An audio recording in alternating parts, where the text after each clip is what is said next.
Hi friends, welcome to my channel. ఈరోజు కథ వచ్చేసి మా స్కూల్లో పిల్లలు చదువుని ఒకవైపు, ఆటలని ఒకవైపు ఎలా బ్యాలెన్స్ చేస్తూ టాపర్గా నిలవాలో చెప్పే కథ అండి ఇది.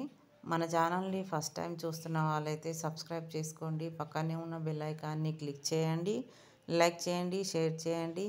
ఈ కథను పూర్తిగా చూసి ఈ కథ ఎలా ఉందో కామెంట్ సెక్షన్లో కామెంట్ చేయండి. ఇక కథలోనికి వెళితే, కృష్ణ అనే బాలుడు రోజంతా ఆటలలో మునిగిపోయేవాడు. పుస్తకాలు చూస్తే వెంటనే బోర్ కొట్టేసేది.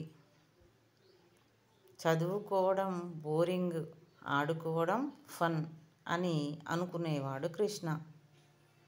ఒకసారి అతని టీచరు చెప్పిన మాట అతని జీవితాన్ని మార్చేసింది.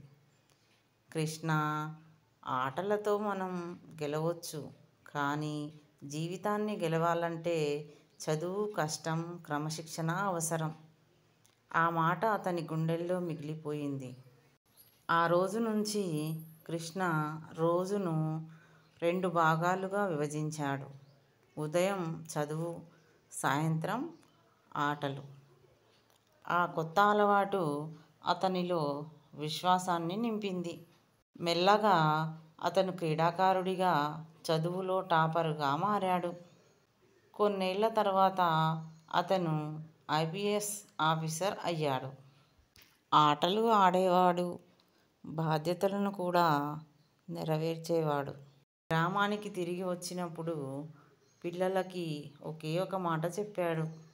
ఆటలు ఆనందాన్ని ఇస్తాయి, కానీ చదువు మాత్రం మనకు భవిష్యత్తుని ఇస్తుంది. గుణపాఠం ఏమిటంటే, సమతుల్యతను నేర్చుకున్న వాళ్ళే జీవితంలో విజయవంతులవుతారు.